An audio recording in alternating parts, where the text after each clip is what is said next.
Hi, hello, வணக்கம். நான் உங்கள் சிவாஜி ட்ரேடர். இன்னைக்கு நாம வந்து நிஃப்டி 50 வீக்லி அனலைசிஸ் பார்ப்போம். வீடியோ கொஞ்சம் லென்த்தா போகும். அட்ஜஸ்ட் பண்ணிக்கங்க. ஏன்னா ஒவ்வொரு டைம் ஃப்ரேமை நம்ம அனலைஸ் பண்றப்போ கண்டிப்பா ஒரு 10 to 15 மினிட்ஸ் ஆகும். Okay rights. வீக்லியில இருந்து வருவோம். ஸோ இதுதான் வீக்லியோட சார்ட் நிஃப்டி 50 இது. ஸோ ஒரு 2023 அக்டோபர்லேருந்து ஒரு நல்ல ரேலி பிகாஸ் ஆஃப் 19,000 இருந்து 22,530 வரைக்கும் மூவ் ஆயிருக்கு. ஸோ இதுதான் அங்கே நமக்கு கிடைச்ச ஒரு பெரிய ரேலி. ரைட். 24க்கு அப்புறம் ப்ரைஸ் வந்து ஒரு கன்சல்டேஷன் வீக்லி வந்து ஒரு கன்சல்டேஷனே தான் மார்க்கெட் ஆகிட்டு இருக்கு. ஃபார் எக்ஸாம்பிள், ஸோ ப்ரீவியஸாக நமக்கு வந்து மார்க்கெட் இந்த இடத்துல நமக்கு வந்து வீக்லியில் நமக்கு வந்து ஒரு பிரேக் ஆஃப் ஸ்ட்ரக்சர் மார்க்கெட் கொடுத்துருக்கு. அதாவது ஒரு ஸ்ட்ராங் ரெசிஸ்டன்ஸ் வந்து மார்க்கெட் பிரேக் பண்ணி க்ளோஸ் கொடுத்துருக்கு. அப்போ இந்த க்ளோஸ் கொடுத்ததுக்கு ஒரு ரேலி வந்து மார்க்கெட் இங்க வந்து பெர்ஃபார்ம் பண்ணிருக்கு கிட்டத்தட்ட ஒரு 4 மந்த்தா. ரைட். ஸோ இந்த இடத்துல என்ன நடந்திருக்கு அப்படின்னு பார்க்குறப்போ இங்கேயும் நமக்கு வந்து ஒரு ஹை வச்ச கேண்டிலோட மார்க்கெட் லோ எடுத்திருக்கு. ஸோ ஃபர்தராக இந்த ஹையும் மேலே நமக்கு க்ளோஸ் கொடுத்துருக்கு. ஸோ இதுவும் நம்ம என்ன சொல்லலாம், ஒரு வீக்லியோட பிரேக் அவுட்னு கூட நம்ம சொல்லலாம். பட் இந்த அளவுக்கு ஒரு பெரிய கன்சால்டேட் மார்க்கெட்டுக்கு கொடுக்கல. இமிடியேட்டாக என்னாச்சு, பிரேக் அவுட் ஆயிடுச்சு. பட் இங்கே நமக்கு எந்த ஒரு இம்பேலன்ஸ் மார்க்கெட்டில் இல்லை. ஓகே. ஸோ ஃபர்தரா மார்க்கெட் திரும்பவும் ஒரு ப்ரீவியஸாக இருக்கக்கூடிய ஒரு ஹையை பிரேக் பண்ணி க்ளோஸ் கொடுத்துருக்கு. ஆஸ் வெல் அஸ் இங்கேயும் நமக்கு எந்த ஒரு இம்பேலன்ஸ் இல்லை. மார்க்கெட் வந்து ஒரு கிளீனான ஒரு ட்ரெண்ட் லைன் லிக்விடிட்டி இங்கே மார்க்கெட் விட்டுட்டு போகுது. ஸோ அப்போ ட்ரெண்ட் லைன் லிக்விடிட்டி இங்கே இருக்கு அப்படின்னா டெஃபினட்டாக இதெல்லாம் இங்கே இருக்கக்கூடிய ப்ரைஸ் எல்லாம் கலெக்ட் பண்ணுறதுக்காக market again will come down. So வீக்லியில் பார்க்குறப்போ திரும்பவும் ஒரு 21,300 ரேஞ்சுக்கு வரதுக்கு ப்ராபபிலிட்டி இருக்கு. ஸோ இங்கே மட்டும் இல்லை, ஏன்னா ஃபைனலாக நமக்கு கிடைச்ச இம்பேலன்ஸோட பிரேக் ஆஃப் ஸ்ட்ரக்சர் இங்கே தான் கிடைச்சிருக்கு. ஓகே, இங்கே நம்ம பார்க்குறப்போ இங்கே நமக்கு ஒரு இம்பேலன்ஸ் இருக்கு. தென் இந்த ஸ்டேஜில் ஒரு இம்பேலன்ஸ் இருக்கு. இது வந்து மிட்டிகேட் ஆயிருக்கு. ஸோ அப்போ இங்கே இருக்கக்கூடிய ஒரு லாங் பாடி கேண்டில், ஸோ இதுதான் வந்து நமக்கு வந்து ஒரு டிசிஷன் ஏரியாவாக இருக்கு. அதாவது டிமாண்ட் ஜோனா இருக்கு. வீக்லியோட ஒரு டிமாண்ட் ஜோனாவை ஆக்ட் ஆகிற இடம் இதாக தான் இருக்கு. ரைட். அப்போ இந்த ஜோன் வரைக்கும் வரத்துக்கு வாய்ப்பு இருக்கானா, கண்டிப்பா இருக்கு. ஓகே, 18,800 டு 19,500 ரேஞ்சுக்கு. பட் எப்போ வரும் அப்படிங்கிறது வந்து ப்ரெடிக்ஷன் பண்ண முடியாது. ஓகே, எகைன் ஏதாவது ஒரு பெரிய ஒரு நியூஸ் வரலாம். டெஃபினட்டா அது இங்க வந்து ரீச் ஆகிறதுக்கு ப்ராபபிலிட்டி இருக்கு. But and before that, so இங்க நமக்கு வந்து ஒரு லிக்விடிட்டி ஃபார்ம் பண்ணி தான் மார்க்கெட் போயிருக்கு. அப்போ அங்க போயிருக்கு அப்படின்னா டெஃபினட்டா இந்த லெவல் இருக்கக்கூடிய, அதாவது 21,200 ரேஞ்சுக்கு மார்க்கெட் வரதுக்கு ப்ராபபிலிட்டி அதிகமாக இருக்கு. ரைட். இதுதான் இப்போதைக்கு இருக்கக்கூடிய ஒரு வீக்லி அனலைசிஸ். ரைட். நம்ம அடுத்து என்ன பண்ணலாம், ஒரு டே அனலைசிஸ்ல போய் பார்ப்போம். டேவில் என்ன நமக்கு வந்து கிளாரிட்டி, ஏன்னா வீக்லியில் பார்க்குறப்போ இருக்கிறத விட டேவில் இன்னும் கொஞ்சம் நமக்கு ஒரு கிளாரிட்டி கிடைக்கிறதுக்கு வாய்ப்பு இருக்கு. ஸோ டேவை பார்க்குறப்போ அண்ட் சிமிலர்லி நமக்கு கிடைச்ச ஸ்ட்ரக்சர் பிரகாரம் பார்க்குறப்போ, ஸோ ஒரு ஹை வச்ச கேண்டிலோட மார்க்கெட் லோ எடுத்து எகைன் இந்த ப்ரீவியஸாக இருக்கக்கூடிய ஹையை வந்து க்ளோஸ் கொடுத்துருக்கு. ஸோ அப்போ நமக்கு டேவில் வந்து இங்கே ப்ராப்பரான ஒரு பிரேக் ஆஃப் ஸ்ட்ரக்சர் மார்க்கெட் கொடுத்துருக்கு. ஸோ இதுதான் டேவோட நமக்கு கொடுத்துருக்கக்கூடிய ஒரு பிரேக் ஆஃப் ஸ்ட்ரக்சர்னு வச்சுங்களேன். ஸோ இந்த பிரேக் ஆஃப் ஸ்ட்ரக்சருக்கு மார்க்கெட் என்ன ரியாக்ட் பண்ணியிருக்கு அப்படின்னு பார்க்குறப்போ, ஸோ ப்ராபபிளி இங்கேயும் நமக்கு வந்து மார்க்கெட் இம்பேலன்ஸ் கொடுத்து தான் ப்ரைஸ் மூமெண்டம் நடந்திருக்கு. ஸோ ஒரு இம்பேலன்ஸ் இருக்கு. ஸோ இந்த இம்பேலன்ஸுக்கு இருக்கக்கூடிய இந்த லாங் பாடி கேண்டில் தான் நமக்கு வந்து ஒரு ஆர்டர் பிளாக்கா ஆக்ட் ஆயிருக்கு. ஸோ ஸ்டில் மார்க்கெட் இங்கே தான் எகைன் ஒரு ரியாக்ஷன் கொடுத்துட்டு நிற்குது. ஸோ இன்னும் கொஞ்சம் கிளாரிட்டியோட நம்ம, ஏன்னா இதுவும் பார்த்தீங்கன்னா ஸோ டேவ்லையும் இங்கே நமக்கு வந்து ஒரு ட்ரெண்ட் லைன் லிக்விடிட்டி ஆக்ட் ஆகிட்டே இருக்கு. ஓகே, ஸோ இது பிரேக் ஆஃப் ஸ்ட்ரக்சர் நடந்த பிளேஸு. ஸோ உங்கள் பாடி க்ளோஸ் கொடுக்கல, விக்கு தான் போயிருக்கு. அண்ட் எஸ்பெஸ் இன்னும் கொஞ்சம் ஷார்ப்பாக ஜூம் பண்ணி பார்த்தோம்னா இந்த இடத்துல நமக்கு வந்து ஒரு ஸ்ட்ராங்கான பிரேக் ஆஃப் ஸ்ட்ரக்சர் மார்க்கெட் இங்கே கொடுத்துருக்கு. ஓகே, இங்கே மேலே எஸ்பெஷலி இந்த இடத்துலையும் நமக்கு வந்து என்ன பண்ணியிருக்கு, ஒரு பிரேக் ஆஃப் ஸ்ட்ரக்சர் கொடுத்துருக்கு. பட் இங்க எங்கேயுமே நமக்கு ப்ராப்பரான இம்பேலன்ஸ் வந்து மார்க்கெட் கொடுக்கல. ஒரு புல் பேக் கிடையாது. ஓகே. ஸோ ஒரு 4 ஹவர்ஸ்ல போய் பார்க்குறப்போ, இன்னொரு கிளாரிட்டி கிடைக்கிறதுக்கு ப்ராபபிலிட்டி இருக்கு. ஏன்னா மார்க்கெட்ல வந்து ஒரு 4 ஹவர்ஸ் நம்ம பார்க்குறப்போ, இன்னும் அதிகப்படியான ஸ்ட்ரக்சர் நமக்கு வந்து கிளாரிட்டி கொடுக்கும். ஓகே. ஸோ நான் இது எல்லாத்தையும் டெலீட் பண்ணிடுறேன் ஒன்ஸ் அகைன். ஸோ இப்போ நம்ம இருக்கிறது 4 ஹவர்ஸ்ல இருக்கும். டோட்டலாவே டெலீட் பண்ணிடுறேன். ஸோ 4 ஹவர்ஸ் அப்படிங்கிறப்போ, திரும்பவும் மார்க்கெட் வந்து ஒரு ஹை வச்ச கேண்டில லோ எடுத்து பிரைஸ் மேல க்ளோஸ் கொடுத்துருக்கு. ஓகே. திரும்பவும் இங்க மார்க்கெட் அதாவது பிரைஸ் இங்க ஷிஃப்ட் ஆயிருக்கு. இந்த லோ எடுத்து மார்க்கெட் இங்க க்ளோஸ் கொடுத்துருக்கு. ஓகே. ஸோ 4 ஹவர்ஸோட ஸ்ட்ரக்சர் நமக்கு இப்படி தான் ஃபார்ம் ஆயிருக்கு. இதுதான் நமக்கு வந்து 4 ஹவர்ஸ்ல கிடைச்ச ஒரு பிரேக் ஆஃப் ஸ்ட்ரக்சர். இந்த பிரேக் ஆஃப் ஸ்ட்ரக்சருக்கு இருக்கக்கூடிய இம்பேலன்ஸ் எது அப்படின்னு பார்த்தோம்னா, ஸோ இங்க ஒரு இம்பேலன்ஸ் இருக்கு. அகைன் இங்க ஒரு இம்பேலன்ஸ் இருக்கு. ஓகே. ஸோ இந்த இம்பேலன்ஸுக்கு மார்க்கெட் ரியாக்ட் பண்ணிருக்குன்னு பார்த்தா, இங்க ஒரு ஃபிளிப் ஜோன் இருக்கு. இந்த ஃபிளிப்புக்கு தான் ஃபர்ஸ்ட் என்ன பண்ணிருக்கு, மார்க்கெட் வந்து ரியாக்ட் பண்ணி அகைன் ஒரு அப் மூவ்மெண்ட் கொடுத்துருக்கு. அப்போ இந்த இடத்துல நடந்த ஒரு பிரேக் ஆஃப் ஸ்ட்ரக்சர், அதாவது 4 ஹவர்ஸ்ல நடந்த ஒரு பிரேக் ஆஃப் ஸ்ட்ரக்சருக்கு இம்பேலன்ஸ் இருக்கான டெஃபினட்டா இங்க இம்பேலன்ஸ் இருக்கு. இந்த இம்பேலன்ஸுக்கு இருக்கக்கூடிய ஒரு ஆர்டர் பிளாக் எதுன்னா இதுதான். இதுதான் 4 ஹவர்ஸோட நம்ம ஒரு டிமாண்ட் ஜோன் அப்படின்னு கூட சொல்லலாம். இந்த டிமாண்ட் ஜோனுக்கு பிரைஸ் ஆக்ட் ஆயிருக்குன்னு பார்த்தா, ஒரு இம்பல்ஸ் கொடுத்து தென் ஃபெயில்ட் ஆயிருக்கு. அப்ப இம்பல்ஸ் கொடுத்து ஃபெயில்ட் ஆயிருக்குன்னா, ஃபர்ஸ்ட் டைம் மார்க்கெட் என்ன பண்ணிருக்கு, ஒரு லோவ பிரேக் பண்ணியிருக்கு. அந்த லோவ ஃபர்ஸ்ட் டைம் மார்க்கெட் பிரேக் பண்றப்போ நமக்கு கிடைக்கக்கூடிய விஷயம் தான் சேஞ்ச் ஆஃப் கேரக்டர். அப்ப ஸ்ட்ரக்சர் வந்து நமக்கு என்ன பண்ணிருக்கு, ஒரு பேரிஷ் பக்கம் டிராவல் ஆயிருக்கு. பட் இது கன்டினியூ ஆகணும்னா எகைன் நமக்கு என்ன நடக்கணும் அப்படின்னா, இங்க இருக்கக்கூடிய லோவ மார்க்கெட் ஒன்ஸ் பிரேக் அவுட் ஆனா 4 ஹவர்ஸோட ஸ்ட்ரக்சர் நமக்கு ஃபுல்லா பேரிஷ் அப்படிங்கிற கன்ஃபர்மேஷனுக்கு நம்ம வந்துரலாம். ஸோ இப்போதைக்கு இருக்கக்கூடிய ஒரு 4 ஹவர்ஸோட ஸ்ட்ரக்சர் இதா தான் இருக்கு. So let's move to the 1 hour structure. So 1 ஹவர்ல இன்னும் நம்ம ஷார்ட் லிஸ்ட் பண்ணிட்டு வரலாம். ஸோ 1 ஹவர்ல இன்னும் நமக்கு கிளாரிட்டி கிடைக்கிறதுக்கு உண்டான ப்ராபபிலிட்டி அதிகமா இருக்கு. ஓகே. ஸோ இது 4 ஹவர்ஸோட டிமாண்ட். ஸோ இப்போ இது நமக்கு தேவைப்படாது. நம்ம எடுத்துடலாம். ஓகே. ஸ்ட்ரக்சர் மார்க்கிங் பொறுத்தவரைக்கும் அதே லெவல்ல தான் இருக்கு. ரைட். இப்போ இங்க கவனிங்க. ஸோ 4 ஹவர்ஸ பொறுத்தவரைக்கும் இருக்கக்கூடிய டிமாண்ட் ஜோன் அப்படின்னு பார்த்தா இதுதான். அந்த 4 ஹவர்ஸுக்கும் சரி, இல்ல 1 ஹவருக்கும் சரி இருக்கக்கூடிய ஒரு டிமாண்ட் ஜோன் அப்படிங்கிறது இதுதான். ஏன்னா இங்க தான் மார்க்கெட் என்ன பண்ணிருக்கு, பெர்ஃபெக்ட்டா டேப் பண்ணி ஷூட் ஆயிருக்கு மேல. ஆனா அங்க என்ன பண்ணல, நமக்கு வந்து சஸ்டெயின் பண்ணல. இந்த 1 ஹவரோட டிமாண்ட் ஜோன் மார்க்கெட் என்ன பண்ணல, சஸ்டெயின் பண்ணல. திரும்பவும் என்ன பண்ணிருக்கு, பிரைஸ் வந்து கீழ விழுந்திருக்கு. அப்போ நமக்கு ரீசென்ட்டா கிடைச்ச ஒரு சேஞ்ச் ஆஃப் கேரக்டர் தான் இது. ஓகே. அப்போ மார்க்கெட் மேல இருந்து வர்றப்போ எந்த மாரி கண்டிஷன்ல நமக்கு கிடைச்சிருக்கு அப்படின்னு பார்க்கிறப்போ, ஸோ ஒரு லோ வச்ச ஹை வச்ச கேண்டில்ல லோ எடுத்து திரும்பவும் பிரைஸ் என்ன பண்ணியிருக்கு, கீழ பிரேக் அவுட் நடந்திருக்கு. அகைன் இந்த லோ வச்ச கேண்டில்ல ஹை எடுத்து திரும்பவும் பிரைஸ் என்ன பண்ணியிருக்கு, பிரேக் ஆயிருக்கு. ஓகே. ஸோ அப்போ நார்மலா இங்க நம்ம பார்க்கிறப்போ இது சேஞ்ச் ஆஃப் கேரக்டர் தான். ஓகே. ஆஸ் வெல் அஸ் நமக்கு என்ன பண்ணியிருக்கு, ஒரு லோயர் சைட்ல ஒரு break of structure first time குடுத்திருக்கு. ஓகே. ஃபர்ஸ்ட் டைம் இந்த இடத்துல நமக்கு ஒரு லோவ பிரேக் பண்ணி குடுத்திருக்கு. As well as change of character நடந்திருக்கு. அப்போ மார்க்கெட்டோட அதாவது ட்ரேடிங்கோட ரேஞ்ச் 1 ஹவர்ல அப்படின்னு பார்க்கிறப்போ, இந்த ஹை, இந்த லோ. ஸோ இதுதான் ட்ரேடிங்கோட ரேஞ்ச். இந்த ட்ரேடிங்கோட ரேஞ்சுக்கு பிரேக் அவுட் ஆனதுக்கு அப்புறம் இம்பேலன்ஸ் இருக்கான்னு பார்த்தா, மோஸ்ட் ப்ராபபிலி இங்க ஒரு கேப் டவுன் நடந்திருக்கு. தென் அதுக்கப்புறம் பார்க்குறப்போ இங்க எல்லாம் மிட்டிகேட் ஆயிருக்கு. ஓகே.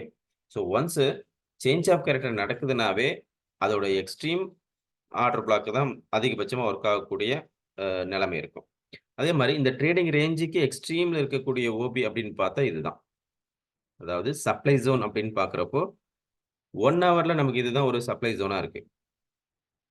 அப்போ இந்த இடத்த அதாவது இத பிரேக் பண்ணி மார்க்கெட் வந்து ஒரு 1 ஹவர் கேண்டில க்ளோஸ் கொடுத்தாலும் சரி, இல்ல விக் ட்ரான்ஸ்ஃபர் ஆனாலும் சரி, நமக்கு அப்சைட் மூவ்மெண்ட்டுக்கு உண்டான ஒரு சேஞ்ச் ஆஃப் கேரக்டர் கிடைக்கும். பட் ஸ்டில் என்ன பண்ணியிருக்கு, பிரைஸ் வந்து அதாவது ஃப்ரைடே அன்னைக்கு இந்த சப்ளை ஜோன்ல இருந்து தான் டேப் ஆகி கீழ நிக்குது. அப்ப இது அடுத்து எங்க வரதுக்கு உண்டான ப்ராபபிலிட்டி இருக்குன்னு பார்த்தீங்கன்னா, அகைன் ஆஸ் வெல் அஸ் கடைசியா கிடைச்ச ஒரு லோ எதுங்கன்னா, இங்க தான் இருக்கு. ஏன்னா ட்ரேடிங்கோட ரேஞ்ச் நாம எடுத்தது இந்த ரேஞ்ச் தான் ட்ரேடிங்கோட ரேஞ்சா இருக்கு.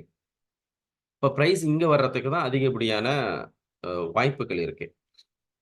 எஸ்பெஷலி இது வந்து நம்ம 1 ஹவர் பார்த்துட்டு இருக்கோம். ஒரு பொசிஷன் எடுக்கிறதா இருந்தா, நம்ம இந்த இடத்த ஒரு ஸ்டாப் லாஸ் அதாவது 22,210 வந்து ஒரு ஸ்டாப் லாஸா வச்சுக்கிட்டு, அகைன் 21,700 வரைக்கும் நம்ம ரேலி பார்க்கலாம். அதாவது பொசிஷனுக்கு கொண்டு போகலாம். ஸோ டெய்லி ட்ரேட் பண்றவங்களுக்கு எப்படி இருக்கும் அப்படின்னா, லெட்ஸ் மூவ் 5 மினிட்ஸ். ஸோ 1 ஹவரோட ஸ்ட்ரக்சர் இதுதான். ஸோ 1 ஹவரோட ஸ்ட்ரக்சர் இன்னும் நமக்கு வந்து புல்லிஷ்க்கு உண்டான எந்த ஒரு இதுவும் கன்ஃபர்மேஷன் குடுக்கல. ஸ்டில் வந்து 1 ஹவரோட சப்ளை ஜோன்ல தான் மார்க்கெட் இருக்கு. ஓகே. ஒன்ஸ் ஒரு ஃபர்ஸ்ட் டைம் லோவ பிரேக் பண்ணியிருக்கு. சேஞ்ச் ஆஃப் கேரக்டர் நடந்திருக்கு.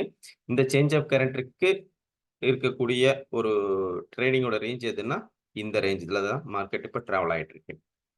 ஸோ நம்ம 5 மினிட்ஸ் போவோம். ஏன்னா இன்ட்ராடே பொறுத்தவரைக்கும் 5 மினிட்ஸ் தான் அதிகமா ட்ரேட் எக்ஸிகியூஷன் பண்ண இடம்.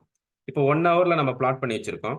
இந்த 1 ஹவர் பிளாட் பண்ண இடத்த நம்ம என்ன பண்ணலாம்னா, அனலைஸ் பண்றதுக்கு இன்னும் கொஞ்சம் ஈஸியா இருக்கும். ஏன்னா 1 ஹவர் இருக்கக்கூடிய எப்பயுமே நம்ப நிஃப்டியா இருக்கட்டும், இல்ல பேங்க் நிஃப்டியா இருக்கட்டும், டைம் ஃப்ரேம் அப்படிங்கிறப்போ 1 ஹவர் சார்ட்ட அனலைஸ் பண்ணி சப்ளை டிமாண்ட மேக் பண்ணிட்டு 5 மினிட்ஸ்ல நம்ப ட்ரேடோ இல்ல 1 மினிட்டோட ட்ரேடோ எடுக்கிறப்போ, கிளாரிட்டி நமக்கு வந்து நெறைய கிடைக்கிறதுக்கு ப்ராபபிலிட்டி இருக்கு. ஏன்னா 1 ஹவர் ஜோன் அப்படிங்கிறது ரொம்ப இம்பார்ட்டன்டான ஜோன். 1 ஹவர் ஜோன் நம்ம எத சொல்லுவோம்? ஒண்ணு சப்ளை சொல்லுவோம். இன்னொன்னு டிமாண்ட் சொல்லுவோம். ஸோ சப்ளை டிமாண்ட் வச்சு தான் நம்ம ட்ரேட யூஸ் பண்ண போறோம். அப்ப சப்ளைல இருந்தா புட் ஆப்ஷன் நம்ம பை பண்ண போறோம். டிமாண்ட்ல இருந்தா கால் ஆப்ஷன பை பண்ண போறோம். அப்போ இது 2ம் இடத்துல நமக்கு வந்து ட்ரேடிங் நமக்கு ஆப்பர்ச்சுனிட்டீஸ் கிடைச்சா, அங்க கன்ஃபர்மேஷன் ட்ரேடோட எடுக்கிறப்போ ஹை ப்ராபபிலிட்டி செட்டப் நமக்கு கிடைக்கிறதுக்கு வாய்ப்புகள் அதிகம். ஸோ இப்போ ரீசென்ட் டேஸ்ல நடந்தது இதுதான். நம்ம முன்ன போட்டு வச்ச ஒரு லோ இதுதான். இப்ப மார்க்கெட் எங்க இருக்குன்னா, ஒரு டிமாண்ட் ஜோன்ல சப்ளை ஜோன்ல இருக்கு. ஸோ இந்த சப்ளை ஜோன் வரைக்கும் நம்ம டிராவல் பண்ணியிருக்க முடியுமானா, டெஃபினட்டா டிராவல் பண்ணியிருக்க முடியும். எப்ப அப்படின்னா, ஒரு 5 மினிட்டோட ஸ்ட்ரக்சர் நமக்கு ஒரு சேஞ்ச் ஆஃப் கேரக்டர் லோயர் டைம்ல குடுக்குறப்போ. ஓகே. ஸோ கடைசியா கிடைச்ச ஒரு லோ 5 மினிட்ஸ்ல அப்படின்னு பார்த்தீங்கன்னா, இங்க தான் நமக்கு வந்து 5 மினிட்ஸ் ஒரு பிரேக் ஆஃப் ஸ்ட்ரக்சர் கிடைச்சிருக்கு. இந்த 5 மினிட்ஸோட பிரேக் ஆஃப் ஸ்ட்ரக்சருக்கு எது ட்ரேடிங்கோட ரேஞ்ச் இருக்கு அப்படின்னு பார்த்தீங்கன்னா, இந்த லோயர் லோ, லோயர் ஹை ஃபார்மேஷன்ல இருக்கக்கூடிய பிளேஸ் தான். ஏன்னா, இங்கிருந்து வந்த ஒரு லோயர் லோவ ஒரு ஹை எடுத்து பிரைஸ் என்ன பண்ணிருக்கு? இங்க குளோஸ் பண்ணியிருக்கு. ஸோ அப்போ இந்த ரேஞ்ச் தான் நமக்கு வந்து ஃபைனலா ஒரு லோயரோட ஹையா இருக்கு. அப்ப மார்க்கெட் என்ன பண்ணியிருக்கு? இத வந்து வயல் கட் பண்ணியிருக்கு அப்படிங்கிறப்போ, ஒரு சேஞ்ச் ஆஃப் கேரக்டர் நமக்கு குடுக்குது. இந்த சேஞ்ச் ஆஃப் கேரக்டருக்கு இருக்கக்கூடிய இம்பேலன்ஸ் ஓபி அப்படின்னு பார்த்தோம்னா, டெஃபினட்டா இருக்கக்கூடிய இந்த லோயஸ்ட் பிளேஸ் தான் நம்ம சொல்லுவோம். ஸோ இதுதான் ஒரு டிமாண்ட் ஜோன். 5 மினிட்ஸோட டிமாண்ட். வேற எங்க இருக்கு அப்படின்னு பார்த்தீங்கன்னா, இங்க இருக்கக்கூடிய ஒரு இந்த டிமாண்ட் ஐ மீன் இந்த டிமாண்ட் ஜோனுக்கு இருக்கக்கூடிய ஒரு இம்பேலன்ஸ் ஃபேர் வேல்யூ கேப் இது. அஸ் வெல் அஸ் இங்கேயும் நமக்கு என்ன ஆகுது? இம்பேலன்ஸ் ஃபேர் வேல்யூ கேப் இருக்கு. ஓகே. ஸோ அப்ப பிரைஸ் நமக்கு என்ன பண்ணல, இந்த ரேஞ்சுக்கு எங்கேயும் வரல. நமக்கு ஒரு ட்ரேடிங் உண்டான இந்த இம்பேலன்ஸ்ல இருந்து தான் மார்க்கெட் என்ன பண்ணியிருக்கு? சூட் ஆயிருக்கு. ஸோ இங்க நம்ம புடிச்சிருக்க முடியுமா? ட்ரேட் எடுத்திருக்க முடியுமானா, கண்டிப்பா முடியாது. ஏன்னா இங்க வந்தா தான் நம்ம எடுத்திருப்போம். இந்த இடைப்பட்ட காலத்துல எடுத்திருக்க மாட்டோம். பட் எடுத்திருக்க உண்டான ஆப்பர்ச்சுனிட்டீஸ் நம்ம யுட்டிலைஸ் பண்ணணும்னா, இப்ப என்ன பண்ணியிருக்கலாம் அப்படின்னா, ஒரு ஃபிப் ரிட்ரேஸ்மென்ட் நான் போடுறப்போ, பிரைஸ் கரெக்ட்டா என்ன பண்ணியிருக்கு? ஒரு டிமாண்ட் சப்ளை டிமாண்ட் சொல்லுவோம் இல்லையா? Premium discount. அப்போ 50% மேல இருக்கிறப்போ இது பிரீமியம் ஜோன் ஆகவும், 50% கீழ இருக்கக்கூடியது டிமாண்ட் ஜோனாவும் எடுக்கும். அப்ப டிமாண்ட் ஜோன் அப்படிங்கிறப்ப எக்ஸ்ட்ரீமுக்கு வரதுக்கு ப்ராபபிலிட்டி கம்மி தான். பட் 50% எடுக்கிறதுக்கு பாசிபிள் அதிகம். ஸோ அப்ப இங்க இருக்கக்கூடிய ஒரு ட்ரேட எக்ஸிகியூஷன் பண்ணுனா, இந்த ஃபேர் வேல்யூ கேப்போட ஹைல என்ட்ரி, லோல ஸ்டாப் லாஸ் வச்சுக்கிட்டு வேணா நம்ம என்ன பண்ணலாம்? ஒரு ரிஸ்க் எடுத்திருக்கலாம். ஓகே. அப்ப இங்க ரிஸ்க் எடுத்தா நம்ம டார்கெட் எங்க அப்படின்னா, நோ டவுட் அபௌட் ஸோ இந்த 1 ஹவரோட சப்ளை ஜோன் தான். ஸோ அதுக்கப்புறம் என்ன நடந்திருக்குங்க? பிரைஸ் திரும்பவும் ஒரு மார்க்கெட்ல ஒரு பிரேக் ஆஃப் ஸ்ட்ரக்சர் இங்க குடுத்திருக்கு. ஸோ என்ன பண்ணிருக்கு? இந்த இடத்துல மார்க்கெட் பிரேக் பண்ணியிருக்கு. பட் இங்க நமக்கு கேப் அப் இருக்கிறதுனால கேண்டில்ஸ் எதுவும் விசிபிளா இல்ல. அப்ப இந்த 5 மினிட்ஸோட பிரேக் ஆஃப் ஸ்ட்ரக்சர் நடந்ததுக்கு இருக்கக்கூடிய ஒரு ஆர்டர் பிளாக் எது அப்படின்னா, ஸோ இங்க இருக்கக்கூடிய 2 கேண்டில் கன்சால்டேஷன் ஆர்டர் பிளாக் அப்படின்னு சொல்லுவோம். ஸோ 2 கேண்டிலோட கன்சால்டேஷன்லயே மார்க்கெட் என்ன பண்ணிருக்கு? Sorry 2 candle, single candle. Okay. இங்க வரைக்கும் இருக்கு. ஆல்மோஸ்ட் நீங்க இது ஃபுல்லாவே கன்சிடர் எடுத்தா கூட இங்க வரைக்கும் இருக்கு. பட் இங்கேயும் மார்க்கெட் நமக்கு என்ன பண்ணல? ஒரு சரியான ஆப்பர்ச்சுனிட்டீஸ் குடுக்கல. திரும்ப என்ன பண்ணிருக்கு? இந்த லோ வச்சு கேண்டிலோட ஹை எடுத்து சாரி ஹை லோ வச்சு கேண்டில் ஹை வச்சு திரும்பவும் ஒரு லோ குடுத்து மார்க்கெட் திரும்பவும் மேல க்ளோஸ் குடுத்திருக்கு. ஓகே. ஸோ அப்போ கன்டினியூஸா மார்க்கெட்ல என்ன நடந்திருக்கு? கன்டினியூஸ் பிரேக் ஆஃப் ஸ்ட்ரக்சர் நடந்திருக்கு. ஸோ இந்த மாதிரி கன்டினியூஸ் பிரேக் ஆஃப் ஸ்ட்ரக்சர் நடக்கிறப்போ பிஓஐ ஃபார்முலா யூஸ் பண்ணுவோம். Point of interest. ஸோ அப்போ அந்த பாயிண்ட் ஆஃப் இன்ட்ரெஸ்ட் ஃபார்முலா பார்க்குறப்போ இந்த எக்ஸ்ட்ரீம்ல இருக்கக்கூடிய ஓபி வந்து டேப் ஆகிறதுக்கு ஹை ப்ராபபிலிட்டி இருக்கு. அண்ட் பிஃபோர் தட் நம்ம இந்த 1 ஹவர் சப்ளைல இருக்கிறப்போ கன்ஃபர்மேஷன் ட்ரேடும் பண்ணலாம். அக்ரெசிவ் ட்ரேடும் பண்ணலாம். கன்ஃபர்மேஷன் ட்ரேடும் பண்ணலாம்.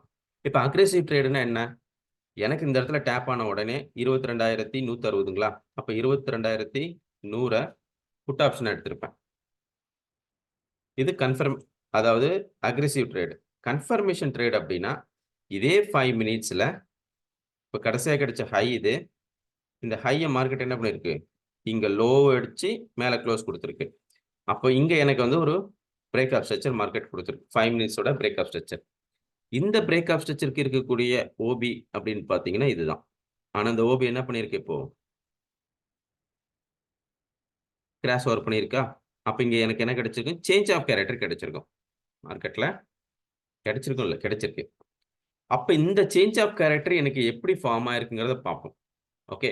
ஸோ மார்க்கெட் அக்ரெசிவா கீழ வந்திருக்கா? ஃபார் எக்ஸாம்பிள் இந்த சேஞ்ச் ஆஃப் கேரக்டர்ல நெறைய டைப் இருக்கு. அத எல்லாருமே நெறைய மிஸ் பண்ணிருவோம். ஓகே. ஸோ இங்க வந்து ஒரு பிரேக் ஆஃப் ஸ்ட்ரக்சர் நடந்திருக்கு. இந்த லோல இருந்து நமக்கு என்ன பண்ணியிருக்கு? மார்க்கெட் மேல போயிருக்கு. திரும்ப இந்த லோ வந்து அக்ரெசிவா உடைக்குதா? ஓகே. இல்ல ஒரு ரியாக்ஷன் தென் ஃபெயில்டா? பிரைஸ் வந்து அப்படியே கீழ விழுவுதா? இல்ல இந்தல வந்து இந்த ஓபில டேப் பண்ணி ரியாக்ஷன் பண்ணி ஃபெயில் ஆவுதா? இல்ல கன்சாலிடேட் பண்ணி ஃபெயில் ஆகுதா? அப்படிங்கிற இதெல்லாம் பார்ப்போம். இப்ப இது என்ன பண்ணிருக்கு? டைரக்ட்டா தான் உடைச்சிருக்கு.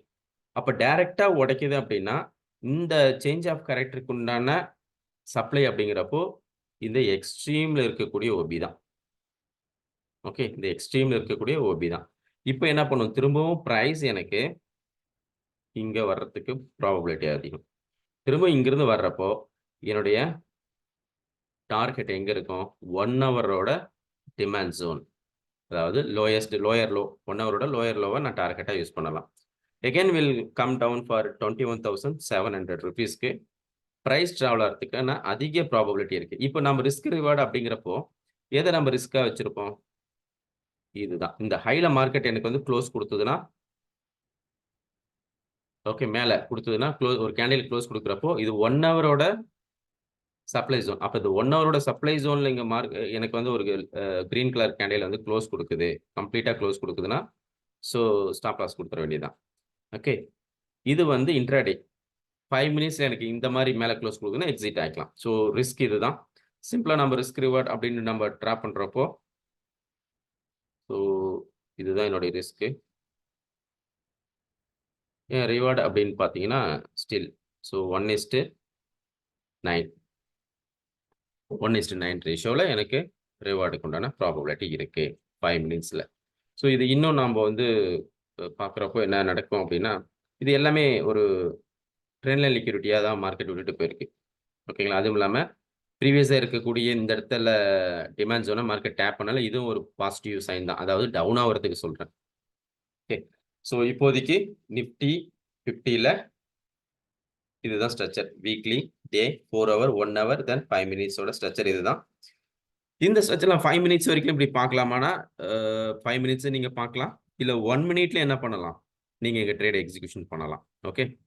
ஸோ நிஃப்டி 50யோட இதுதான் இருக்கக்கூடிய நெக்ஸ்ட் வீக்குக்கு உண்டான அனாலிசிஸ். ஸோ நெக்ஸ்ட் வீக் இது வரைக்கும் தான் வருமா அப்படின்னா, நாட் பாசிபிள். ஏன்னா இதையும் பிரேக் பண்றதுக்கு உண்டான ப்ராபபிலிட்டி நெறைய இருக்கு. ஸோ இந்த 1 ஹவரோட ஜோன பிரேக் பண்ணாத வரைக்கும் பிரைஸ் வந்து டவுன் சைடு தான்.